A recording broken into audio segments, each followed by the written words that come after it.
안녕하세요. 저는 오컬트 쪽에 있다가 회심한 사람이에요. 저한테 정말 은혜였던 게 뭐였냐면 뭔가 아닌 것 같은데 아닌데 이 마음을 주셨어요. 그래서 단계적으로 거기를 빠져나오게 됐고 완전히 빠져나와서 하나님께 완전히 회심을 하게 됐는데, 그 과정에서 이제 제 재해 결과를 보고 좀 충격을 먹었어요. 근데 하나님께서 용서를 하셨다는 마음을 주셨지만 제 자신이 용서가 안 된 거예요. 헬렌 사모님이 이제 옥졸에 대한 그 증상들을 말씀하셨는데 제가 딱 그 상태였어요. 사실 이렇게 말하게 된 것도 몇 달 안 돼요. 그 전에는 정말 부모님이 정신병원에 입원을 하는 걸 추천할 정도로 했지만 저는 이게 딱 한 가지 확신이 있었던 게 이거 하나님밖에 못 고친다. 그리고 제가 이거 정말 잘못했으니까 말씀으로 제대로 배우고 싶다고 기도를 드렸고, 그래서 이 과정까지 오게 됐는데, 사실 제가 많이 나아졌다고 했지만 옥졸이 붙여진 증상은 계속 있었어요.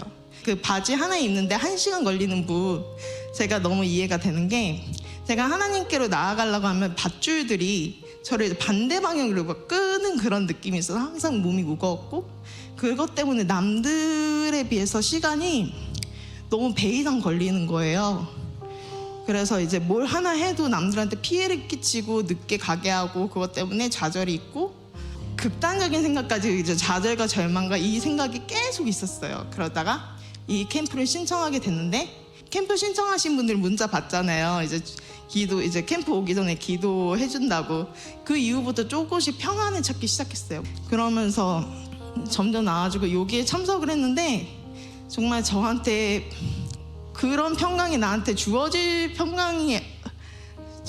거예요. 그래서 저는 여기에서 완전 영원히 마치 바캉스 온 것처럼 예배 시간이 저한테 바캉스 온 것처럼 정말 평강과 그 기쁨의 순간이었고요. 그리고 여기 오기 전에 하나님께서 저한테 계속 보여주신 게 있었어요. 뭐였냐면 2가지를 맨날 보여주셨어요. 제가 넘어질 때마다 너무 죄송하다고 계속 정죄하면서 빌고 그랬는데, 그때마다 보여주신 게 탕자의 아버지가 이제 아들을 안고 이제 입 맞추는 거랑, 맨날 예수님이 해변가에서 이제 숯불을 펴놓고 나를 기다리는 모습을 보여주시는 거예요. 근데 이제 저는 이게 내가 용서받고 싶은 욕망 때문에 그런가 보다 넘어갔는데,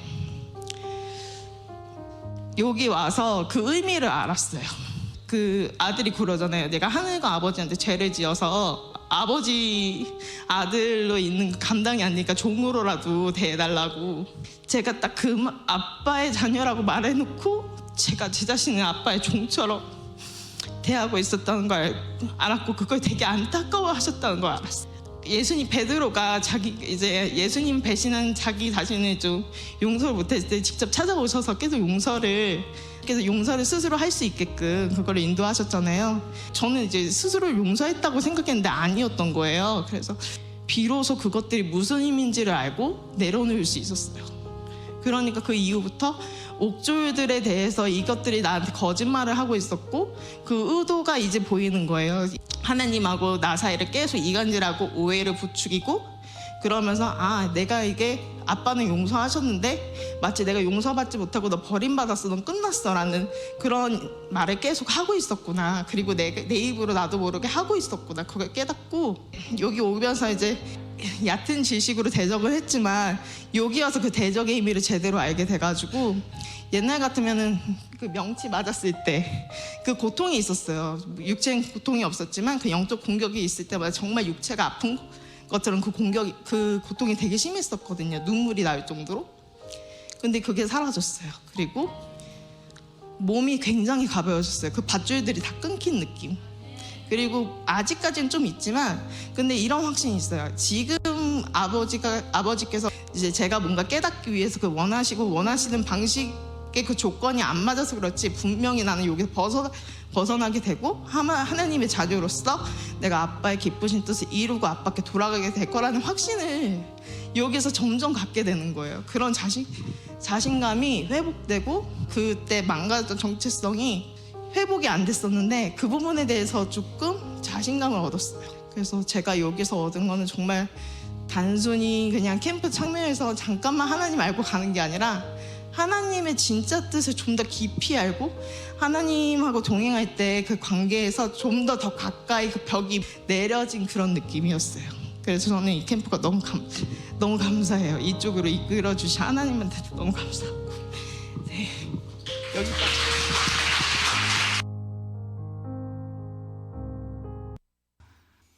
자, 우리 오늘부터 한번 로마서를 한번 나눠보도록 하겠습니다. 우리 큐티 본문 가운데 로마서가 벌써 시작됐지만 이 로마서가 중요하기 때문에 큐티 본문 스케줄과 관계없이 제가 로마서를 한번 처음부터 끝까지 자세히 나눠보면서 이 로마서를 통해 보여주신 하나님의 복음의 진수, 이 복음이 열어지면서 여러분의 마음이 또 뜨거워지고, 그래서 결국 마음이 뜨거워져야지, 이 복음이 풀어져야지 이 복음의 문이 열립니다. 그리고 무엇보다 우리가 이 복음을 따라 살 수가 있죠. 그런 의미에서 오늘 이 시간부터 몇 주가 될지 모르겠지만 차근차근 함께 나눠봤으면 좋겠습니다. 요즘 말씀은 로마서 1장 16절 되겠습니다. 로마서 1장 16절 제가 한번 선포하겠습니다. 내가 복음을 부끄러워하지 아니하노니 이 복음은 모든 믿는 자에게 구원을 주시는 하나님의 능력이 됨이라. 첫째는 유대인에게요 또한 헬라인에게로다. 로마서를 함께 나누면서 우리 모두가 바울처럼 이렇게 고백하게 되기를 간절히 소원합니다. 우리가 동일한 복음을 받았다면, 그리고 동일하게 이 복음의 계시가 열렸다면 우리가 바울처럼 이렇게 고백할 수 있어야 된다고 저는 믿습니다. 아담의 후예들인 우리가 풀어야 할 가장 시급하고 중요한 문제는 전적으로 타락하고 무능한 우리가 어떻게 하나님 앞에서 의롭다함을 받느냐 하는 이 문제겠죠. 한 명 죽는 것은 사람에게 정한 것이고 그 외에는 심판이 있다고 했는데, 만약 우리 하나님의 심판 대에 섰을 때 의롭다함을 받지 못한다면 우리는 하나님의 심판을 받고 영원한 불못에 던질 수밖에 없습니다. 그런데 문제는 우리 스스로의 힘으로 우리는 하나님 앞에 의롭다함을 받을 수 없다는 것이죠. 이런 상황 가운데서 죄인이 하나님 앞에 의롭다함을 받을 수 있는 길이 열렸다, 길이 나타났다는 것은 온 백성에 미칠 큰 기쁜 좋은 소식, 즉 복음이 아닐 수가 없습니다. 로마서 말씀을 함께 나누는 시간을 통해서 예수 그리스도 안에서 죄인을 의롭다고 여기시는 복음이 우리 안에 더욱더 깊이 풀어지는 은혜를 주님으로 축복합니다. 그래서 우리의 삶 가운데 바울처럼 이 복음에는 모든 믿는 자를 구원하시는 하나님의 능력이 있다고 우리가 고백하게 되고, 또 우리 앞에 복음 문이 활짝 열리는 은혜를 주님으로 축복합니다. 먼저 로마서 배경을 한번 살펴보도록 하겠습니다. 제가 모든 책을 나눌 때 첫 번째 시간은 항상 큰 그림을 그려주죠. 로마서 어떤 북이든지 우리가 큰 그림을 보고 그 그림 안에서 바울이 로마서를 기록했는데, 바울이 어떤 배경 가운데 이 로마서를 기록하게 되는지 알면은 우리가 로마서를 이해하는데 더 효과적이죠. 그런 면에서 오늘 로마서의 배경과 로마서 전체적인 내용을 간략하게 한번 요약해 보도록 하겠습니다. 로마서는 언제 어떻게 기록됐습니까? 대부분 학자들은 바울이 3차 전도 여행을 마칠 때쯤, 즉 AD 57년 겨울에 약 3개월 동안 고린도에 머물고 있었는데 바로 그때 이 로마서를 기록했다고 믿고 있습니다. 그 당시 바울은 로마로 가기를 정말 원했습니다. 바울의 이러한 심정이 로마서 1장 10절에 잘 나타나 있죠. 로마서 1장 10절에 나는 하나님의 뜻 안에서 여러분에게 갈 수 있는 길이 열리기를 늘 기도하고 있습니다. 로마에 간절히 가기를 원했습니다. 이때도 바울은 로마에 가기를 원했지만 그 당시 바울은 이제 구제 헌금을 가지고 예루살렘을 향하여, 즉 로마 반대 방향으로 갈 수밖에 없는 그런 상황이었습니다. 바울은 로마로 가는 길이 지금 자꾸 지연되자 고린도에서 3개월 동안 머물리는 동안에 로마에 가면 나누고 싶은 메시지를 서신서로 기록하게 됩니다. 이 로마서의 서신자는 로마서에 기록되는 것처럼 로마에 있어 하나님의 사랑하심을 입고 성도로 부르심을 입은 모든 자에게라고 한 것처럼 로마에 있는 성도들을 기록한 것이죠. 그래서 1차적으로는 서신자가 로마에 있는 교인들이지만, 그러나 모든 세대, 모든 성도들에게 기록한 것이 바로 로마서입니다. 로마서뿐만 아니라 모든 성경이 사실 믿는 자들에게, 하나님의 백성들에게 기록된 것이죠. 우리가 잘 아는 것처럼 로마서는 복음을 나누고 있는데, 이 복음은 불신자를 위한 것을 우리가 생각하고 있는데, 물론 복음은 불신자를 위한 것입니다. 불신자가 이 복음을 믿고 구원을 받는 일이 필요하죠. 그러나 이 복음은 또한 믿는 자들을 위한 것이죠. 왜냐하면 이 복음이 우리 안에서 풀어지는 만큼 우리 믿음이 견고하게 되고, 우리 믿음의 견고한 만큼 우리는 말씀을 살아낼 수 있습니다. 그리고 무엇보다도 어떠한 유혹과 미혹과 핍박 가운데서도 믿음에 굳게 서서 사명을 감당할 수 있죠. 그래서 이 복음은 불신자를 위한 것일 뿐만 아니라 또한 믿는 우리가 이 복음이 풀어지는 만큼 우리는 믿음으로 살 수가 있는 것입니다. 바울은 왜 그토록 로마에 가기를 원했을까? 로마에 가서 이 성도들에게 복음을 전하기 원했는데, 그 이유는 로마 교회는 사도들을 통해 세워진 교회가 아닙니다. 로마 교회가 세워진 배경을 보면 사도행전 2장에 보면 베드로가 성령의 충만을 받고 또 성령 강림에 있었던 그 시간에 복음을 전파하게 되죠. 그때 유대교를 믿는 유대인 디아스포들이 여러 나라에 흩어져 있다가 예루살렘에 오순절 절기를 지켜왔다가 그때 복음을 듣고 믿게 됩니다. 그 가운데 로마에서 왔던 유대인 디아스포라가 있었던 거죠. 그들이 가서 세운 교회가 바로 로마 교회입니다. 한마디로 로마 교회는 이 사도들이 가서 복음을 증거하고, 그래서 이 복음의 진리 위에 굳게 서 있는 교회는 아니었죠. 뭔가 믿기는 믿었는데 아직도 복음이 분명하지 않는 그런 교회였습니다. 그래서 바울은 이 복음의 진리를 로마 교회에 가서 전하기를 원했던 거죠. 무엇보다 로마 교회는 전략적으로 아주 중요한 교회였습니다. 그 당시 로마 제국의 수도였던 로마로 모든 길이 연결되었죠. 그래서 로마 교회가 바른 복음에 굳게 서서 이 복음의 열정 가운데 복음을 전파하기 시작하면 모든 길이 로마로 연결됐기 때문에 이 복음이 급속도로 모든 나라 민족에게 전파될 수 있었습니다. 바로 이런 이유에서 바울은 이 복음을 로마 교회에 전파하기를 원했는데 갈 길이 막히니까 로마서를 기록한 거죠. 그리고 또 바울이 이 로마서를 기록한 목적은 로마서 1장 11절에 잘 나타났는데 바울은 이렇게 기록했습니다. 이처럼 내가 여러분을 간절히 만나려고 하는 것은 영적인 축복을 나눠줌으로써 여러분의 믿음을 강하게 하라는 것입니다. 바울은 로마에 가서 그들에게 영적인 축복을 나눠주기 원했습니다. 로마서를 연구해보면 바울이 말한 영적 축복은 다른 것이 아니라 예수 그리스도의 복음이었습니다. 복음의 진리를 더 자세히 가르쳐줌으로 그들이 영적인 축복을 받기를 원했습니다. 그것을 통해 로마 교회가 믿음의 견고에 서기를 원했죠. 이것은 예언적인 선포였는데 실제적으로 바울이 로마서를 기록하여 보내고 난 다음에 네로 황제를 통해 로마의 큰 환난과 핍박이 교회에 임하게 됩니다. 바로 그때 로마 교회가 그 핍박 가운데서 굴복하지 않고 굳게 설 수 있었던 것은 바울이 말한 대로 이 복음을 통해 그들이 견고해졌기 때문입니다. 그래서 우리의 믿음이 견고하게 되고 또 모든 유혹과 핍박과 환난을 물리치고 우리가 끝까지 믿음을 지키기 위해서 복음의 능력 위에 굳게 서야 합니다. 이 로마서가 기록된 배경을 통해서 우리는 참으로 하나님의 생각은 사람의 생각과 다르구나라는 것을 알 수가 있습니다. 무슨 말인가 하면 그 당시 바울은 로마에 가서 빨리 이 복음의 비밀을, 그가 예수 그리스도에게 받은 이 복음의 계시를 나누기 원했습니다. 근데 여러 상황 가운데 하나님 허락을 안 했습니다. 그래서 바울이 한 일이 무엇이었습니까? 로마서를 기록한 것입니다. 이것이 얼마나 잘된 일입니까? 만일 하나님께서 바울이 로마에 가도록 허락했다면 아마 로마서를 기록할 필요는 느끼지 못했을 것입니다. 그런데 로마에 갈 길이 자꾸 막히니까 바울은 어쩔 수 없이 로마서를 기록하여서 그가 로마에 가면 나누고 싶은 이야기를 먼저 나눈 것이죠. 이것이 하나님의 지혜입니다. 우리에게 한번 이렇게 적용해 볼 수 있습니다. 내가 생각하기에 이것이 최선을 여기며 우리가 간절히 기도하고 있는 거 있죠.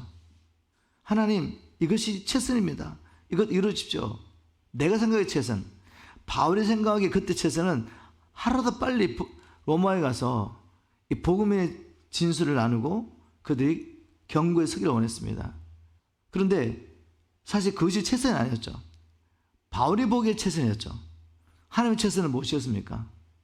바울이 로마에 가서 이 메시지를 나눈 것보다는 서신서로 기록하여서 이것을 보내는 것이었습니다.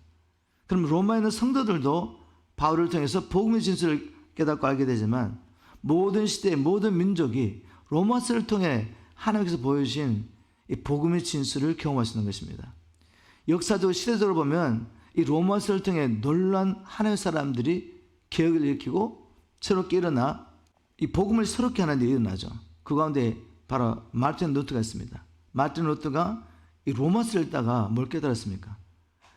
오직 믿음으로 예수 그리스도를 믿음으로 말미암아 우리 하나님 앞에 의롭다함을 받는다는 이 놀란 복음의 비밀을 발견하게 되죠. 그리고 그 당시에 선포하게 됩니다. 바로 이런 일이 사람의 지혜로서 일어날 수 없지만 하나님의 지혜 가운데 일어난 것입니다. 여러분 생각에 이것이 최선이라고 하나님 앞에 기도했는데 그 일이 이루어지지 않아서 마음이 어렵습니까? 그렇다면 여러분 마음을 힘들어하지 마시고 이렇게 한번 기도해 보십시오. 주님, 내 생각이 최선인데 하나님의 최선은 아닐 수 있습니다. 그렇다면 지금 제가 무엇을 하면 좋겠습니까?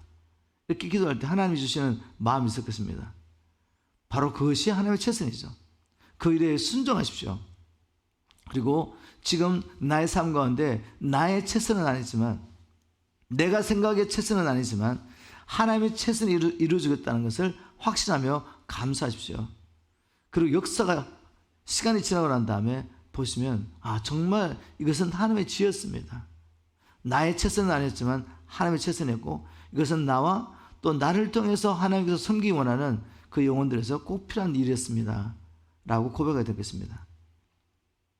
로마서를 기록할 당시 로마 교회에게 어떤 문제들이 있었는지 우리가 이것을 아는 것이 로마서를 이해하는 데 참 큰 도움이 되죠.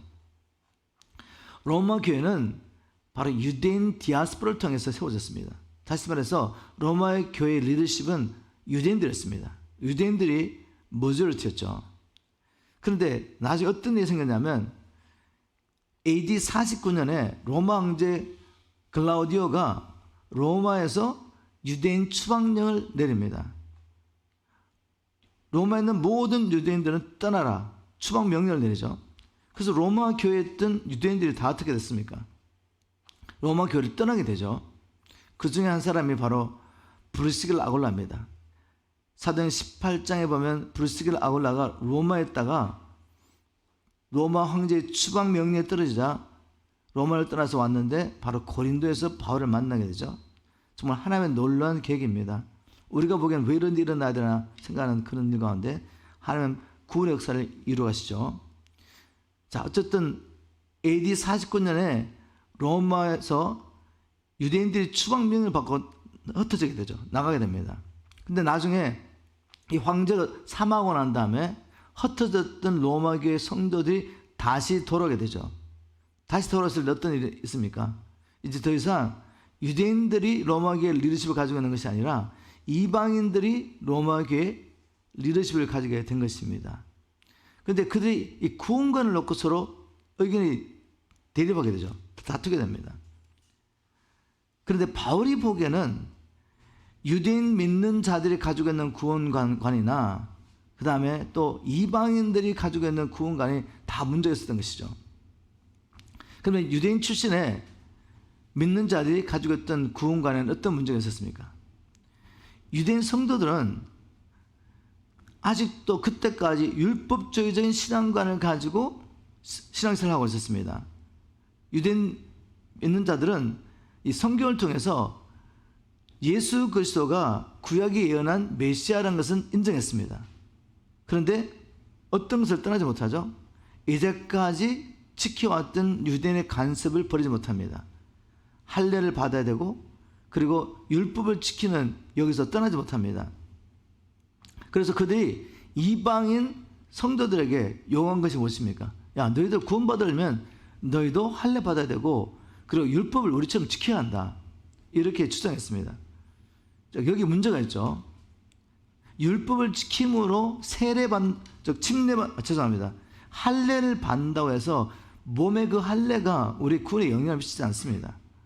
그리고 율법을 지킴으로 아무도 하나님 앞에 어렵다는 받을 수 없기 때문에 율법에 다른 하나님의 의를 우리에게 예수 그리스도를 통해 허락해 주셨는데, 이제까지 그런 습관이 있었기 때문에 예수가 구약에 예언한 메시아인 것을 알았지만 유대교하고 간섭을 버리지 못한 거죠. 로마에 있는 교회 유대인 성도들뿐만 아니라 예루살렘에 있던 성도들, 사도들을 포함하여 예루살렘에 있던 성도들도 똑같은 문제점이 있었습니다. 우리 사도행전을 연구하면 나오죠. 바로 이 문제가 로마의 교회에 유대인 성도에 있었던 거죠. 근데 이방인 출신의 성도들에게도 구원과는 문제가 있었습니다.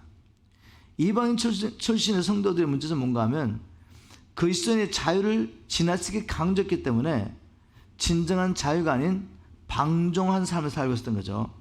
즉 이방인 출신의 성도들은 과거의 방탕한 생활 습관을 그대로 가지고 있으면서 자기들은 율법의 행위로 구원받는 것이 아니기 때문에, 오직 예수 그리스도를 믿음으로 구원받기 때문에 이러한 삶을 살아도 구원에 문제가 없다고 생각하며 사는 것입니다.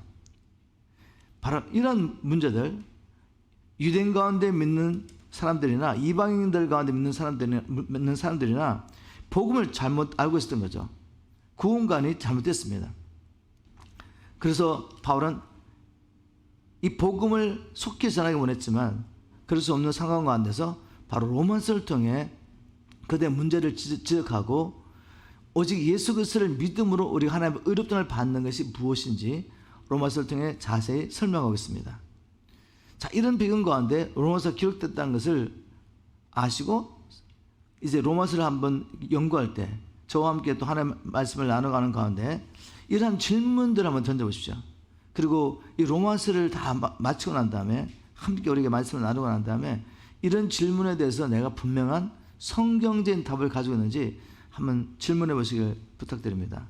먼저 이 로마서를 읽어가면서, 묵상하면서, 연구하면서 죄의 본질이 무엇이고 그 죄가 내게 미친 영향이 뭔가를 한번 생각해 보십시오. 그리고 죄에 대한 하나님의 진노는 어떻게 나타나는가, 이런 질문들을 한번 던져보는 거죠. 죄인인 나는 어떻게 하나님께 옳다고 인정을 받을 수 있습니까?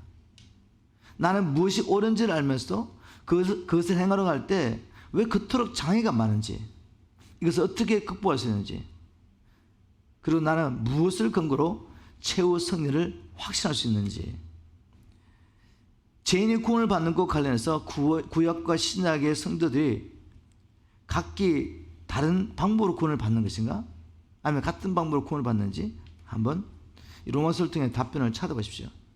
그리고 의로운 생활, 우리가 어떻게 이것을 살아낼 수 있습니까? 그리고 마지막으로 나는 나와 다른 신념을 가지고 있는 동료 그리스도들에 대해 어떠한 태도를 보여야 하는지 이 로마서를 함께 연구하면서 이런 질문에 대한 답을 찾았으면 좋겠습니다. 이제 간단하게 이 로마서를 한번 요약해 보도록 하겠습니다. 로마서 첫 번째, 로마서에는 복음은 믿는 자들을 구원하시는 하나님의 능력이라고 바울은 선포했습니다. 오늘 우리가 요즘 읽었던 말씀, 내가 복음을 부끄러워하지 않으니 이 복음은 모든 믿는 자에게 구원을 주시는 하나님의 능력이 됨이라. 첫째는 유대인에게요 또한 헬라인에게로다. 우리가 너무나 잘 아는 말씀, 그리고 외우고 있는 말씀이죠. 복음에는 우리를 구원하신 하나님의 능력이 나타난다. 자, 제가 도전하는 것은 정말 여러분 이렇게 고백할 수 있습니까? 만약 우리가 구원을 막연하게 죽고 난 다음에 천국 가는 것, 하나님의 심판에서 구원받는 것만 생각한다면 이렇게 고백할 수 없습니다. 그러나 복음에는 또 어떤 능력이 있습니까?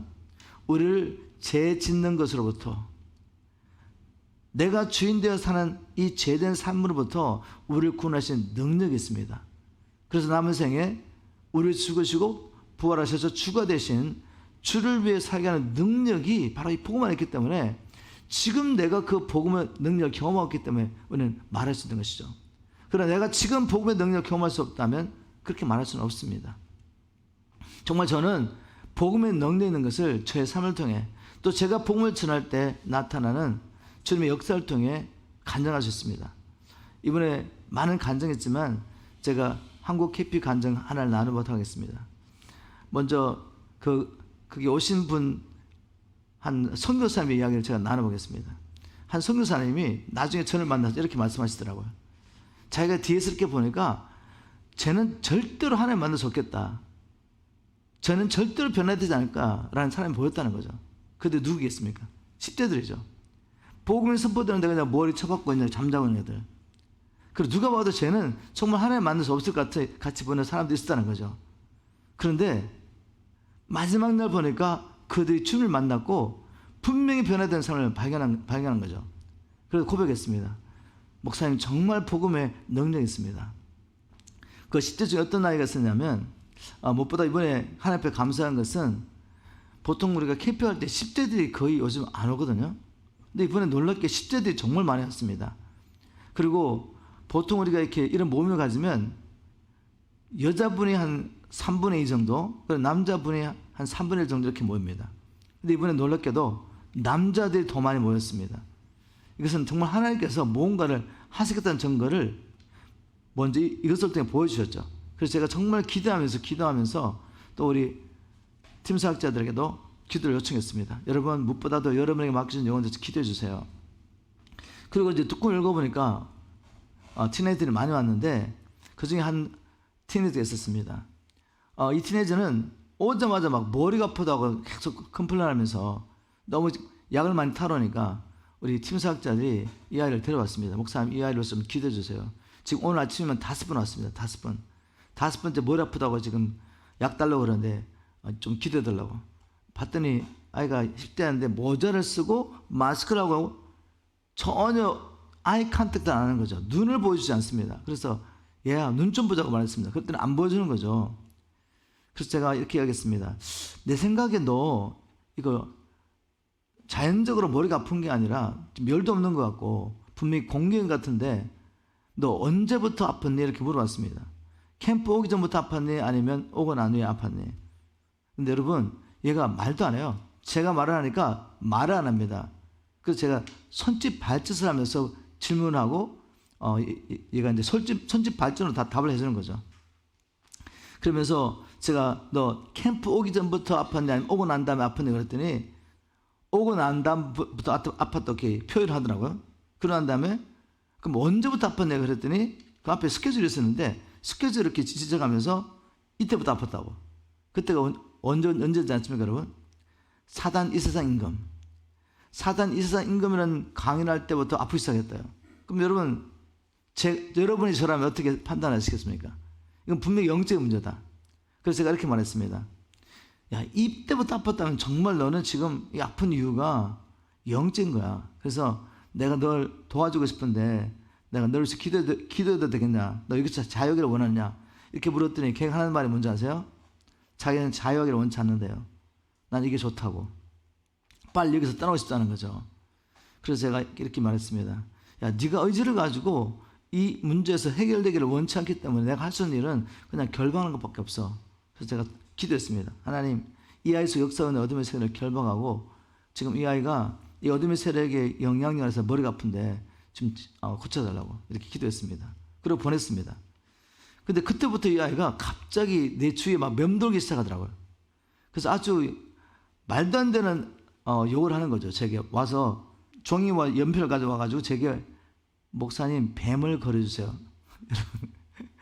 이런 상황이 이해가 되시나요? 전혀 이해가 안 되죠. 그래서 제가 뱀을 걸었습니다. 머리 딱 그리고 그냥 짝대 하나 끄면 뱀이죠. 이게 뱀인데 뱀의 권세는 바로 머리에 있어. 근데 예수님께서 뱀의 머리를 깨뜨리셨다고. 나는 예수님 믿어야지 산다고 이렇게 말했습니다. 그러나 나머지 얘가 틈만 나면 제 뒤에서 맴도는 거죠. 휴식 시간에도 복도를 걸어가면 그 앞에 앉아 있는 거죠. 그래서 앉아가 이야기했습니다. 제가 이야기했습니다. 먼저 얘야 마스크를 끼고 있으면 산소 공급 안 돼서 너 몸이 좋지 않아. 마스크를 좀 벗어라. 그랬더니 그때부터 마스크를 벗고 그 다음에 너 이 예쁜 얼굴 왜 가리고 했니? 모자 벗었습니다. 그렇게 점점 따라오다가 결국 얘가 복음을 받아들이고 축사가 일어났다는 그 증거가 뭔가 하면 축사 시간이 끝나고 난 다음에 이제 예배를 드리는데 다른 사람은 서지도 않는데 얘 혼자서 서가지고 손을 들고 찬양하는 거죠. 여러분 이 현상 봐도 분명히 풀렸죠. 그죠? 우리는 원래 하나님을 찬양하고 예배하고 기도하고 지음을 받았기 때문에 얘가 정말 주님을 만났고 묶이면서 불렸다면 예배는 자연스러운 것입니다. 이 십자가 일어나서 혼자서 손을 들고 예배를 하니까 나중에 주에 있는 사람도 일어나서 같이 일어나서 예배를 하기 시작했습니다. 그리고 제가 마지막 날 밤에 이렇게 선포했죠. 오늘 제가 마지막 시간에 4시간 정도 하나님 나라와 마지막 때에서 이야기할 거라고 말했습니다. 그리고 제가 오늘 밤새서 철할 거라고 이야기했죠. 그랬더니 처음에 제가 나눴던 그 선교사님이 이렇게 말했습니다. 목사님, 처음에 목사님 그렇게 말씀하실 때 아니 설마 4시간을 그렇게 설교할 수 있을까 이렇게 말했대요. 왜냐하면 지금 3박 4일 동안 끊임없이 사역하면서 다 피곤하잖아요. 어떻게 4시간을 우리가 설교 듣고 있습니까? 그리고 철을 한다고? 그래서 정말 이게 4시간 제가 설교했거든요. 8시부터 12시까지 딱 한 번 쉬고. 그리고 12시에 설교가 끝났는데 우리가 4시간 동안 예배하며 기도했습니다. 4시간 동안 예배하고 기도하는데 아이들이 가지 않고 거기서 예배하고 기도를 들고 있었습니다. 이제 새벽 4시가 됐습니다. 이제 자야지 그 다음 사역을 하니까 자러 보냈죠. 저는 다 자러 간 줄 알았습니다. 근데 무슨 일이 있어가 제가 다시 예배실에 갔는데 그때 10대들과 20대 몇 사람이 모여가지고 계속 예배를 하고 있더라고요. 그 중에 누가 있었겠습니까? 바로 그 10대. 처음에 머리 아프다고 찾아왔던 그 10대가 있었습니다. 거기서 늦게까지 예배하고 기도를 하고 있는 거죠. 그 아이가. 그러더니 정말 나중에 알고 보니까 그 10대들이 한잠도 자지 않았습니다. 밤을 샜습니다. 밤을 샜는데 제가 아침에 일어나서 우리가 이제 아침마다 팀사역 때 뭐 예배 기도하잖아요. 먼저. 그죠? 근데 이 아이가 우리 간사들에게 자기가 테이블을 좀 넣는 거 도와주고 싶다는 거죠. 이제 주님 만나고 뭔가 하고 싶은 겁니다. 아직 우리가 기도해야 되니까 조금 나가 있으라고. 그랬더니 얘가 나중에 테이블 세르방을 더 도와주고 그리고 이제 우리가 다 끝나고 난 다음에 다음 팀 사역 때를 모집하는 광고를 하는데 얘가 등록했습니다. 저 다음 팀 사역자로 섬겼습니다. 여러분 제가 이런 것을 다 경험을 한 다음에 청년들이 제게 찾아서 이렇게 말했습니다. 목사님, 우리 10대들은 하나님 만날 수 있는 자리만 말해주면 이렇게 주님을 만나는데 우리가 이 자리를 마련하지 못했습니다. 목사님, 제가 새롭게 10대에 헌신하게 됐습니다. 이번에. 그리고 그 30대 중반의 그 청년이 밤을 새면서 10대들 같이 예배를 들었거든요. 그러면서 10대에 대한 비전을 받은 거죠. 그 아이에 대해서 자세히 난 못했는데 그 아이가 10대 아이가 저를 찾아오고 난 다음에 가고 난 다음에 이 아이를 데려왔던 우리 사모님이 제게 와서 이렇게 말했습니다. 목사님, 이 아이는 목사님이 상상을 초월할 정도로 문제가 많다고. 이 문제를 부모에게 나눈 불구하고 부모들은 예수를 안 믿으니까 이걸 이해하지 못하고 방치하고 있다는 거죠. 근데 사모님 보시기에 제가 여러분이 나눌 수 없는 정말 심각한 문제입니다. 어떻게 이런 10대가 이런 문제에 붙잡혀 있을까? 이런 아이인데 누가 주님을 만날 수 있다고 생각했습니까? 근데 이 아이 가운데 뭐가 있었죠? 하나님을 만나고 싶은 간절한 마음이 그 안에 있었다는 것을 우리는 사역을 통해 깨닫게 됐습니다. 아, 이 아이 안에 이렇게 하나님을 간절히 만나고 싶었구나. 그런데 이 아이가 주님 만나는 것을 방해했던 게 뭐였죠? 그 안에 역사한 어둠의 영이었죠. 바로 우리 10대들 안에 세상의 영이 들어와가지고 이 아이들은 정말 간절하게 주님을 만나기 원하고 주님을 만나기만 하면 누구보다도 열정적으로 하나님께 예배하며 기도하고 헌신하는 이 아이들이 지금 하나님을 만날 수 있는 자리를 마련해 주지 않기 때문에 누군가가 그들에게 참복음을 전하지 않기 때문에 그들은 여전히 묶여 있습니다. 근데 복음 안에서 얘들이 자유케 되고 나니까 우리 모두가 알게 됐죠. 정말 이 시대는 이 마지막 때 하나님이 예배하시는 하나님의 군대다. 여러분 이 비전을 우리 함께 보기를 좀 축복합니다. 로마서에는 복음에는 하나님의 능력이 있다고 말했는데 저는 그 능력을 복음 전할 때마다 경험합니다. 여러분들에도 이 복음이 하나님의 능력이 되기를 주님 축복합니다. 또 로마서는 모든 사람이 죄가 있다고 선포하고 있습니다. 로마서 3장 9절에 보니까 우리가 이방인보다 낫단 말입니까? 전혀 그렇지 않습니다. 우리가 이미 선언한 것처럼 유대인이나 이방인이나 다 같이 죄인입니다. 바울은 로마서를 통해서 율법 없는 이방인이나 율법 받은 유대인 우리 모두가 죄가 있다고 선포합니다. 바울은 철저한 논증과 예전을 통해서 이것을 입증해 보였습니다. 사람의 도덕의 기준에 볼 때 상대적인 차이가 있지만 저 선한 사람이 있을 것 같고 악한 사람이 있는 것 같지만 그러나 하나님의 율법을 기준으로 보면 어떤 사람도 하나님의 심판을 피할 수 없는 죄인인 것을 알 수 있습니다. 이처럼 로마서는 하나님의 법정 앞에 모든 인류가 단 한 사람도 예외 없이 죄인임을 선포하고 있습니다. 또 바울은 로마서에서 율법 외에 나타난 하나님의 의에 대해 증거하고 있습니다. 로마서를 보면 논리적으로 체계적으로 하나씩 증거하고 있는데 모든 사람이 죄인이라면 그러면 어떻게 우리가 하나님 앞에 어렵다움을 받을 수 있습니까? 라는 질문을 할 수 있겠죠. 바로 그래서 이제 3장부터 우리가 어떻게 하나님 앞에 그러면 어렵다움을 받을 수 있습니까? 라는 질문에 답변하고 있습니다. 로마서 3장 20절부터 22절에 보면 그래서 율법을 지키는 것으로는 하나님 앞에서 아무도 어렵다는 인정을 받을 수가 없습니다. 율법은 다만 우리가 죄인이라는 사실을 깨닫게 하는 것뿐입니다. 그러나 지금은 율법과 관계없이 하나님에게 어렵다는 인정을 받을 수 있는 길이 열렸습니다. 그것은 율법과 예언자들에 의해서 증거된 것입니다. 율법과 관계없이 우리가 하나님 앞에 어렵다는 받을 수 있는 이 일이 이미 율법과 예언자들에 의해서 증거됐다고 말하는 거죠. 무엇입니까?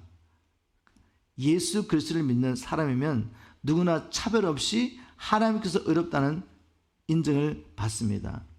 율법과 관계없이, 율법을 지키는 것과 관계없이. 왜? 율법을 지키는 것은 아무도 하나님 앞에 어렵다는 인정을 받을 수 없기 때문에 그것과 관계없이 예수 그리스도를 믿는 사람은 누구나 차별 없이 하나님께서 어렵다는 인정을 하시는 거죠.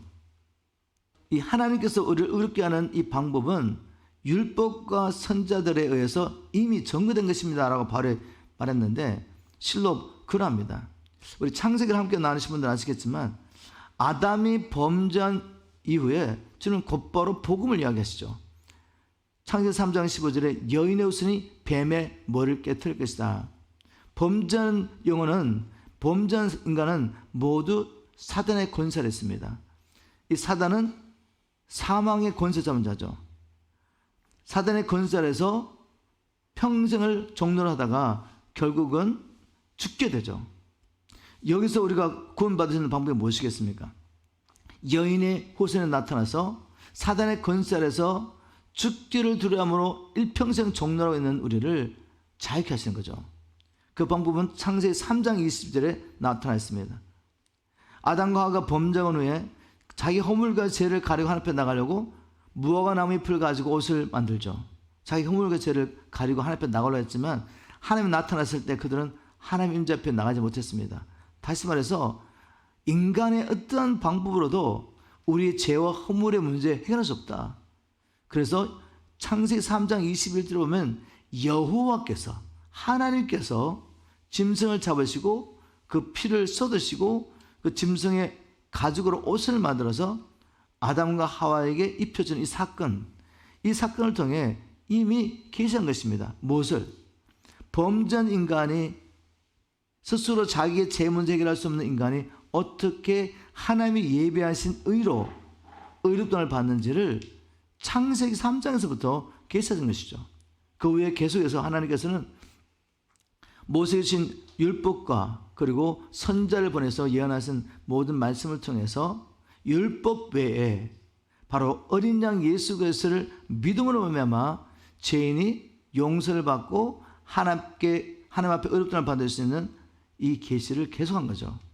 그러나 성령이 오셔서 열어주지 않으시면 아무리 들어도 알 수 없는 것이 복음입니다. 하나님께서는 율법과 선자를 통해서 처음부터 죄인이 하나님께서 예비하신 하나님의 의로 의롭다함을 받을 수 있는 길을 보여주셨다는 것이죠. 자, 이 진리를, 이 사실을 우리가 한번 우리 삶 가운데 정해봤으면 좋겠습니다. 나는 처음 주님을 믿을 때뿐만 아니라 그 이스라엘로 살아가는 동안에도 이 진리를 믿음으로 하나님께 나아가고 있습니까? 자, 우리 처음 주님 만날 때는 그래, 내 행위로는 하나님 앞에 의롭다함을 받을 수가 없어. 오직 예수 그리스도를 믿음으로 죄 용서를 받고 죄인인 내가 의롭다함을 받을 수 있지. 이거 다 믿고 우리가 받아들이죠. 근데 문제는 예수 그리스도를 믿고 살아가는 동안에 살아가는 동안에도 이 복음의 진리를 믿음으로만 설 수 있다는 것을 알고 계시다 이 말이죠. 나는 죄를 보면서 어떻게 반을 보는가 보십시오. 마귀의 송사를 받으며 죄책감에 빠집니까? 아니면 죄를 고백하고 예수의 피를 힘입어 담대히 하나님의 은혜 보좌 앞에 나가서 하나님이 공부하신 은혜를 받고 셈을 받고 다시 일어나서 이 믿음의 여정을 갈 수 있냐 이 말입니다. 근데 많은 경우에 우리 머리는 다 아는데 실제로 그 일이 일어났을 때 예수의 피를 힘입어 하나님 앞에 나가기보다는 뭔가 금식하고 기도하고 나의 어떤 경건한 생활을 통해서 하나님 앞에 나가려고 한다는 거죠. 그래서 좌절하고 절망하고 넘어집니다. 여러분, 우리가 디도서 2장 11절부터 14절 말씀을 통해서 함께 공부했지만 하나님의 은혜는 우리의 죄만 용서하는 것이 아니라 우리를 경건하게 살게 하는 능력이 바로 하나님의 은혜 가운데 있습니다. 그래서 우리는 날마다 예수의 피를 입어 은혜 보좌 앞에 나가서 주님이 공부하신 은혜를 받아야지 죄를 지고 우리 신 사명을 감당할 수 있습니다. 우리는 이 바울 서신을 함께 연구하면서 우리가 무엇을 믿음으로 한편 나가는지 우리를 점검해 봐야 됩니다. 나는 정말 예수 그리스도를 믿는 믿음으로 의롭다를 받은 것을 믿음으로 쓰러지고 넘어지고 난 다음에도 예수의 피를 입어 하나님 앞에 나가서 하나님 주신 은혜를 공급받고 있는지 봐야 되죠.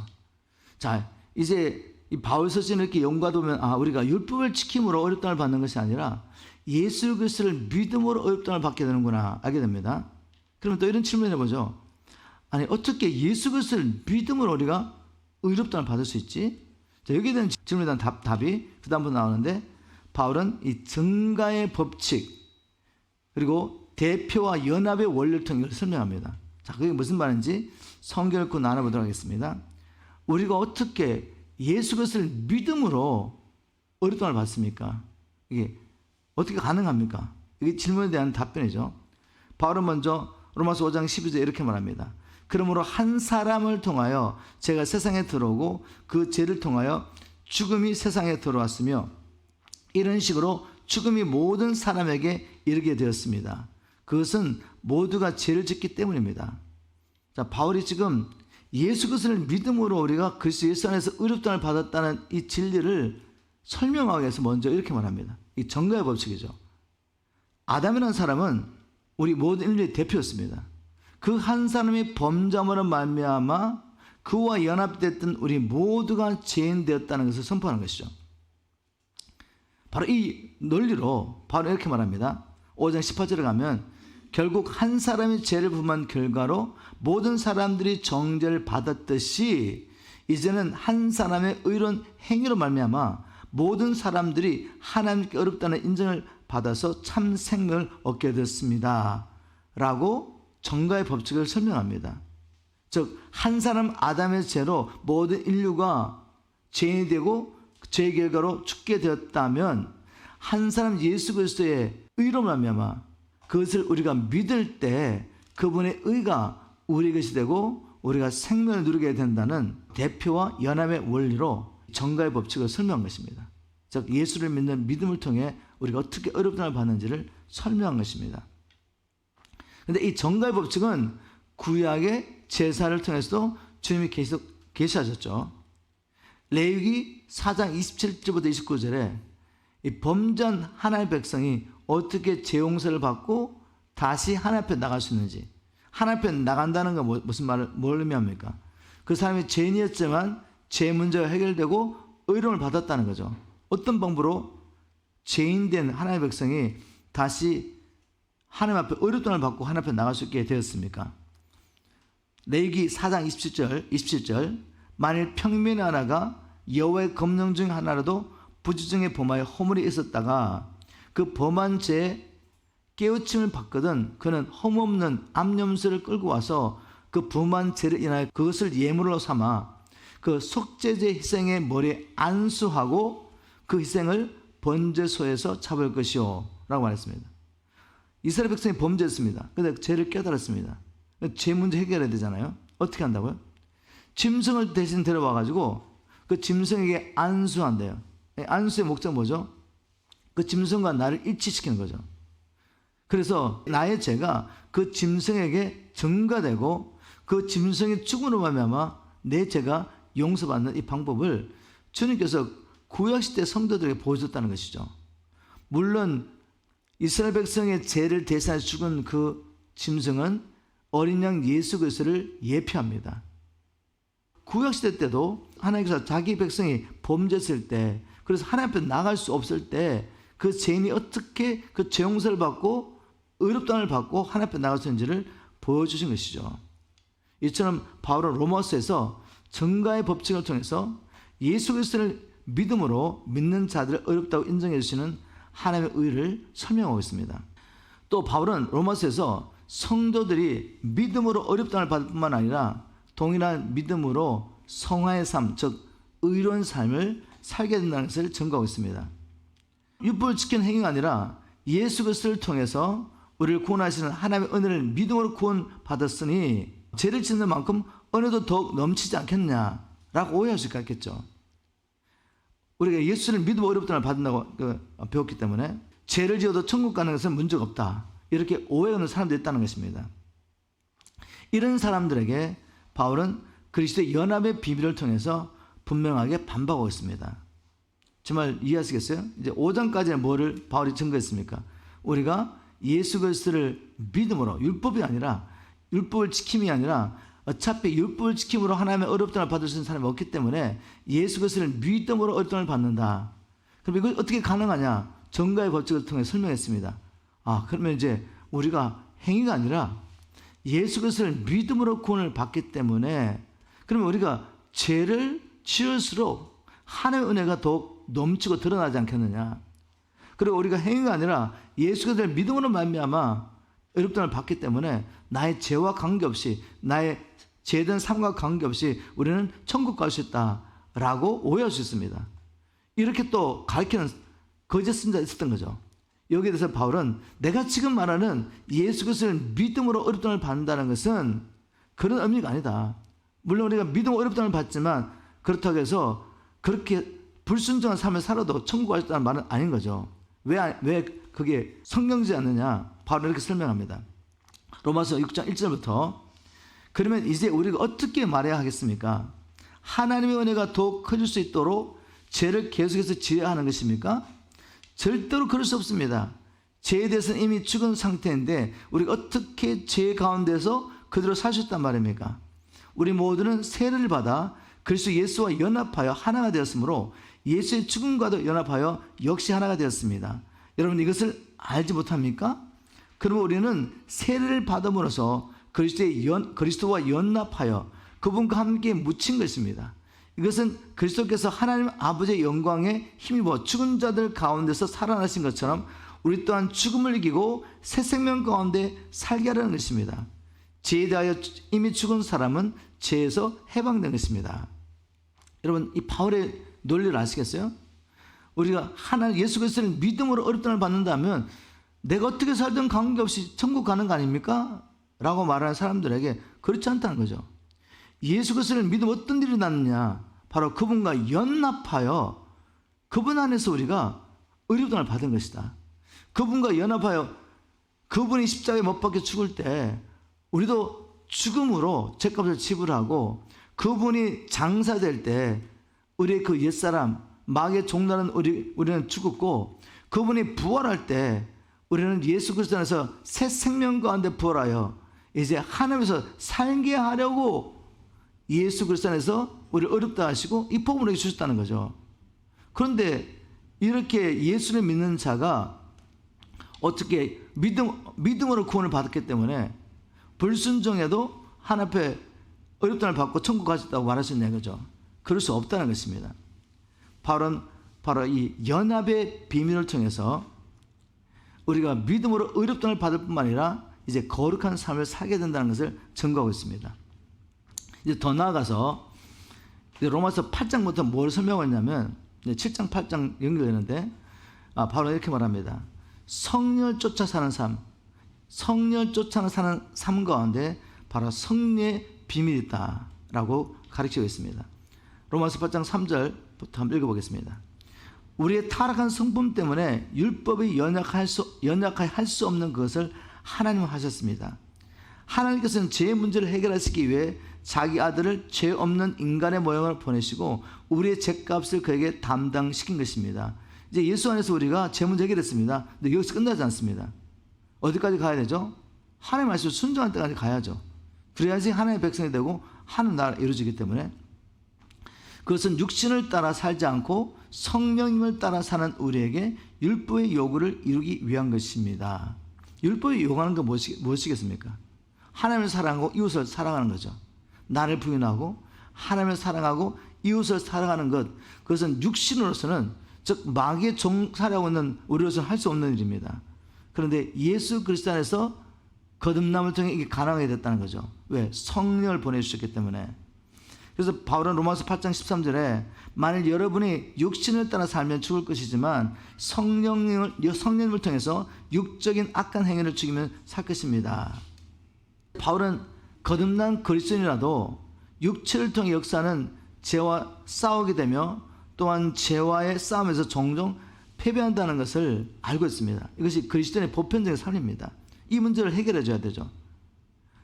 예수를 믿음으로 성령을 받는다고 해서 자동적으로 우리가 죄와 싸워 승리하는 것이 아니라는 거죠. 성령을 받은 자는 이제 성령을 쫓아 행해야 합니다. 즉 내가 의지를 가지고 육체를 따라 살지 않고 성령을 쫓아 행해야 하는 것입니다. 만일 우리가 성령을 받았기 때문에 자동적으로 그렇게 살 수 있다면 얼마나 좋겠어요. 근데 그렇지 않다는 거죠. 성령을 받기 전에는 선택 여지가 없습니다. 우리는 언제나 육체의 소유를 따라 살 수밖에 없는 그런 죄의 종이죠. 그러나 예수 안에서 우리는 죄와 사단의 권세에서 해방됐습니다. 그리고 이제는 하나님의 뜻을 따라 살 수 있도록 하나님께서 성령을 우리에게 보내신 거죠. 그럼에도 불구하고 우리가 여전히 선택 여지가 있다는 거죠. 육체를 따라 살 수도 있고 성령을 쫓아 행할 수 있다. 그런데 바울은 말합니다. 너희들이 육체를 따라 살면 반드시 죽을 것이지만 성령을 통해서 육적인 악한 행위를 죽이면 살 수 있다. 그럼 우리는 성령을 쫓아 행해야 됩니다. 자, 그렇다면 우리가 어떻게 성령을 쫓아 행할 수 있습니까? 바울은 거기에 대한 답변을 우리에게 주고 있죠. 여러분 성령을 쫓아 행하기 원하시죠? 우리가 선택해서 살아가는 삶인데 그 방법을 바울은 분명히 우리에게 제시하고 있다는 거죠. 로마서 8장 5절에 육신을 따라 사는 사람은 육신을 생각하지만 성령을 따라 사는 사람은 성령의 일을 생각합니다. 자, 우리 성령을 따라 살기 원하면 어떻게 해야 된다고요? 육신의 일을 생각하면 안 된다는 거죠. 늘 습관적 육신의 일을 생각하면서 성령을 쫓아 살아야 되는데라고 말하지만 살 수 있는 능력이 없습니다. 원래는 무엇입니까? 우리는 먹는 대로 살기 때문에 내가 무엇을 먹느냐에 따라서 먹는 대로 살 수밖에 없습니다. 내가 먹는 것을 나는 의식적으로 무의식적으로 계속 생각하게 되고 바로 그 생각한 대로 사는 것이 우리 인간이기 때문에 바울은 분명하게 성령을 쫓아 행하려면 뭘 생각해야 된다? 육신을 생각하지 말고 성령의 일, 하나님의 일을 늘 생각하는 것이죠. 이건 우리가 해야 됩니다. 그 말은 우리가 매일매일 삶 가운데서 우리의 눈과 귀 이것을 세상을 향해 열어놓으면 안 된다는 말이죠. 끊임없이 하나님의 말씀을 보고 말씀을 듣고 그래서 그 말씀을 늘 생각하며 묵상할 때 하나님의 일을 생각할 때 우리는 성령을 쫓아 행할 수 있다고 바울은 말하고 있습니다. 한번 우리 삶 가운데 적용했으면 좋겠습니다. 나는 성령을 쫓아 살면서 생명임을 맺기 원합니까? 나는 성령을 쫓아 살기 위해서 날마다 하나님의 말씀을 먹고 묵상하는 일에 힘쓰겠습니까? 바울은 성령을 쫓아 살 수 있는 분명한 방법을 우리에게 제시했습니다. 정말 우리의 마음이 남은 생에 주를 위해서 살기 원한다면 이런 영적 원리를 우리는 습관을 따라 훈련해야 합니다. 경건을 훈련하는 것이죠. 또 바울은 이 로마서에서 이스라엘 민족을 향하신 하나님의 계획을 또 계시하고 있습니다. 교회 안에 있는 많은 사람들이 이스라엘 향하신 하나님의 계획은 끝났다고 믿죠. 그들이 하나님의 선택을 받았지만 불순종함으로 그들 향한 하나님의 계획은 끝났다. 이제 신학교회가 이스라엘을 대신하게 됐다. 이런 대체 신학 들어보셨죠? 뭐 대체 신학이라는 말을 하지 않더라도 메시지 가운데 우리가 이런 이야기를 듣고 있습니다. 교회 안에서. 그런데 바울은 이렇게 말합니다. 하나님의 은사와 부르심에는 후회하심이 없다 라고 답변하면서 이스라엘 향하신 하나님의 구원 계획을 증거했습니다. 로마서 11장 25절부터 26절, 형제들아 너희가 스스로 지 땀을 명기 위하여 이 비밀을 너희가 모르기를 내가 원치 아니하노니 이 비밀은 이방인의 충만한 수가 들어오기까지 이스라엘들은 완악하게 된 것이라. 그래야 온 이스라엘이 구원을 얻으리라. 이 말씀을 통해서 하나님께서 이방인들에게 복음을 전가하고 이방인들 가운데 택하신 주의 백성들을 하나님 나라로 인도하기 위해서 이스라엘 민족의 이 불순종을 허락했다는 것이죠. 그래서 이 복음이 이스라엘 민족에게서 이방인들에 전파되고 이방인들이 주님 앞에 지금 돌아오고 있습니다. 그러나 그렇다고 해서 이스라엘 민족을 향하신 하나님의 구원 계획이 끝난 게 아니라는 거죠. 이방인의 수가 충만한 수가 다 차게 되면 이제 이스라엘의 남은 자들 가운데 하나님 앞에 민족적으로 예수를 그리스도 인정하고 돌아온 일이 있을 것이다 라고 바울은 이스라엘 민족을 향하신 하나님의 구원 계획을 설명했습니다.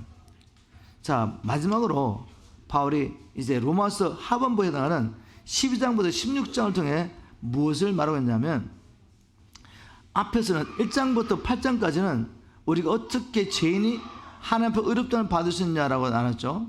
그럼 의롭다함을 받은 우리가 어떻게 살아야 하는지를 나누는 것이 바로 후반부 이야기죠. 근데 그 사이에 뭐가 있습니까? 9장부터 11장까지 이스라엘 민족을 향하신 하나님의 구원 계획을 나눴죠.